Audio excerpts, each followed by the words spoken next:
What's up, everyone? Welcome back to the channel. So the Texas Chainsaw Massacre franchise has been one of those, I think, iconic foundational franchises within the horror genre. First one came out in late 74, and we've had several sequels, several prequels, reboots, further attempts to try to re-kick off the franchise. Some I think were somewhat successful, some absolutely were not. I don't think the fans really ever gravitated towards some of the newer films. Even some of the newer films, as I'm referencing even as far back as 2003 when they attempted, I'll call it the reboot remake. I think it's more of a reboot that Michael Bay tried doing. Michael Bay was a part of, from a producer perspective, the one that came out in 2003 and then another one in 2006, and he bowed out from a producer role. But as you see from this headline here, Texas Chainsaw Massacre franchise may be reviving up for new installments soon. So I'm a little bit surprised to see this.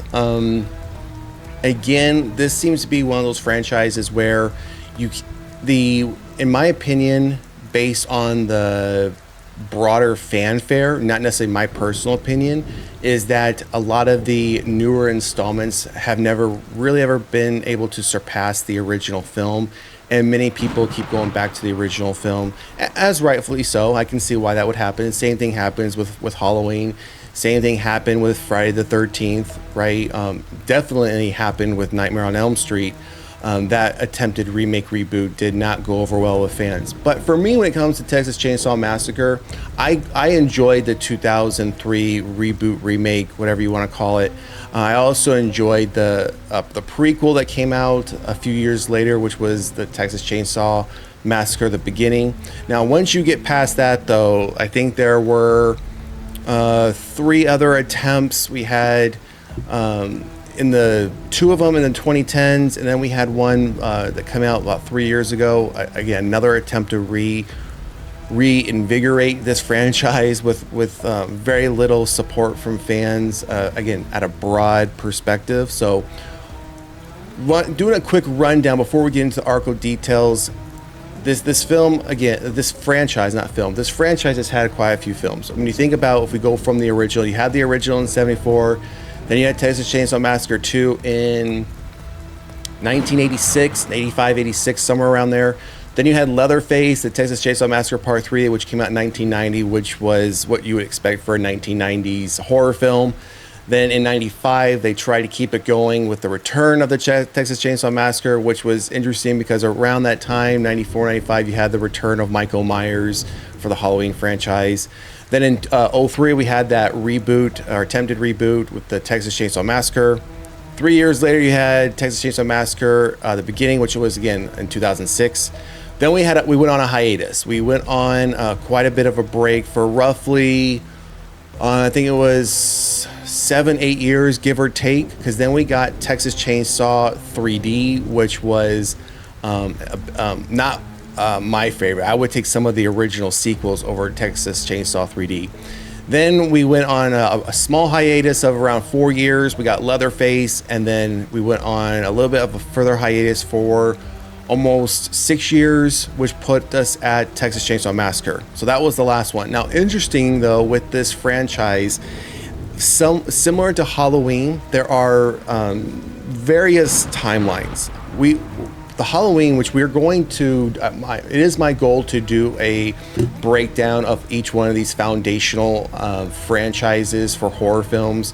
And the first one we're going to do is Halloween. And you've heard me talk in subsequent videos. Halloween has like 3 or 4 different timelines in it. And many people don't know chronology. From a chronology perspective for the story of Texas Chainsaw Massacre, there are in fact 4 of them. So you have the original continuity, which were the original 4 sequels that we've already listed through. Texas Chainsaw Massacre, then you had Part 2, Leatherface, which was Part 3, then the return of Texas Chainsaw Massacre, which was Part 4. Then you have the Millennium Films alternate continuity, which gives you Leatherface 2017. Then they did a kind of a backtrack to the original film, 1974. Then the last one in that one was the Texas Chainsaw 3D. Then you had Legendary Entertainment alternate continuity, which was, like, they started off with the 74 film. then Texas Chainsaw Massacre Part 2, the original sequel, and then they jumped right to Texas Chainsaw Massacre from 2022, which was the last film we got in this franchise. Then you have the Platinum Dunes remake continuity, which was the Texas Chainsaw Massacre the beginning, and then Texas Chainsaw Massacre 2003. But flip those around from a release date perspective. The Texas Chainsaw Massacre 2003 came out first, then they did the prequel 3 years later, but again, from a continuity perspective, they would be flipped around. So many people don't realize that of all these sequels, that's how they break down. So now here we are. This article came out yesterday that there's talks now of trying again to revive this IP, and let's throw some new installments at this. So let's jump into these article details and see what we could be getting ourselves into. Let me make this a little bit bigger here. All right, so it's now been 3 years since Netflix premiered Texas Chainsaw Massacre, which was the one we mentioned from 2022, a legacy sequel to Tobe Hooper's original classic that arrived on February 18th, 2022. Now, fresh rumors have begun to swirl that the franchise may be reviving back to life for a new installment. Deadline reports say that studios are knocking at Verve's door. The agency has repped the rights for the Texas Chainsaw Massacre series since 2017.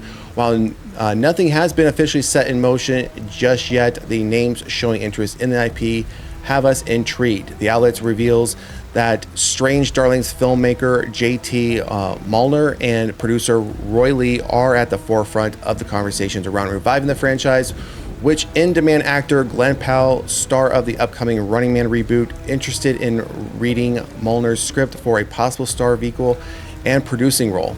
Lionsgate and A24 are also reportedly said to be eyeing the IP for new features. So, I mean, yeah, Glenn Powell's one of those. I think, he's been in a lot of things. I think two of the more recent films that really, I think, got his name out there even more so was his supporting role in Top Gun Maverick, and then when he was in the sequel to Twister, which was Twisters. Side note: I thought Twisters was a horrible movie. I did not like that movie. I'm sure some of you might shout me down for saying that. I'm sure some of you might have enjoyed that film. For me, it was time I wish I could get back and go watch grass grow. I would much rather watch that happen than watch Twisters ever again. It was just not a good movie in my opinion. Blood may be in the water, but Verve hasn't answered any doors as of now. Verve represents the Texas Chainsaw Massacre estate and is building out a multimedia strategy for the seminal horror franchise. The agency's rep told Deadline Verve has not officially submitted the property into any filmmakers, producers, or buyers. The rep added, because this is such a hot and iconic horror property, packages are preemptively being brought to Verve. That the IP is seemingly in high demand and franchise rumors have been circling since Netflix installment suggests that it may only be a matter of time though. And again, I'm surprised, not surprised. A franchise like this, I think if you can get a solid story down and keep it very much like the original film and much like the 2003, again, remake reboot, where you keep it somewhat classic. Like, for example, I feel like the remake reboot kept a lot of those elements from the original. Like, one of the elements I always found that I loved about this franchise that they kept was the camera, the sound of the camera taking the picture and clicking, that loud long like hiss whining sound that the camera makes, and then you get those quick flashes where you see certain scenes in the film that it goes completely dark and then you keep seeing it over and over again. That's always been like one of those iconic things that have stuck with this franchise, very much like Halloween has the iconic soundtrack for itself, right? I think that camera sound is just as iconic for this franchise. Now, I mean, this franchise, if you didn't know or don't know, I mean, it is a moneymaker to a degree. I mean, when you think about the budget for all of the 8 films that have been released thus far, was just over about, I think it was like 50 million, give or take 50, 51 million, somewhere around there. But global box office wise, this one surpassed $250 million. So by the time you take out the entire budget, you're talking just under or a little bit over $200 million profit wise. So for a horror franchise that's been around since '74 and it's only done 8 films, that's not too bad. I mean, considering the market right now, where horror films are going, I think something like this, trying to revive this franchise, could have some competition, because a lot of the new ideas out there and a lot of the fans are looking for a lot more gore, a lot more scare, right? I think Terrifier 3 proved that. There's a huge fan base out there that want to see more gory horror films. And I think Texas Chainsaw Massacre, if they look to capitalize on that aspect, I think they could come out with something that takes this franchise to the next level and can be very profitable and could absolutely revive this franchise. As I mentioned, the franchise began with 1974's Texas Chainsaw Massacre, conceived by Kim Hecknell and director Tobe Hooper, and introduced horror icon Leatherface when 5 friends set out to rural Texas to visit a grandfather's grave. The film would become a cultural phenomenon with 8 subsequent sequels, reboots, and prequel films. The highest grossing installment was, this is the one I mentioned, which is one of my favorites, not just for this franchise, but horror in general. 2003's The Texas Chainsaw Massacre, with original DP Daniel Pearl returning. And then just says, is another one coming. So, again, I would be welcoming of this, but I would be welcoming of this if they try to take it to another level. Don't give me a story we've already seen multiple times where, again, you have a group of friends. You have a group of friends that car breaks down, they're going here, they're going there, they come across this house and it's Leatherface, right? You got to get somewhere else with this story besides that, where we've seen, and again, the subsequent sequels. So if they can get over that hump, that part of the story, or figure out a way to truly make it feel like it's fresh and new, but you have a guy that's running around wearing the faces of his victims, and his primary tool is either a meat hammer, meat cleaver, or primarily a chainsaw. There's no reason why the next installment into this franchise should not be unrated and should not be as gory as it possibly could. That's the path I think they need to go down towards for this environment of where we're at with horror films, especially with an IP that's was started back in the mid 70s. So that's just my take on this story. So that's your horror news update for the Texas Chainsaw Massacre franchise that we might be getting some new installments for. Drop a comment in the comment section. Let me know what you think. Would you be interested in seeing another sequel or sequels to this franchise? And if so, what would kind of be your wish list, so to speak, right? Like I said, mine would be is that they would have to somehow refresh or give us a new take on the actual story for the character. And they would have to get this to be a gory horror film. They can't be, playing it safe, showing us a little bit of gore. I think they need to go for it. Put all your chips on the table and then just see what happens, right? So, like I said, drop a comment in the comment section. Let me know what you're thinking.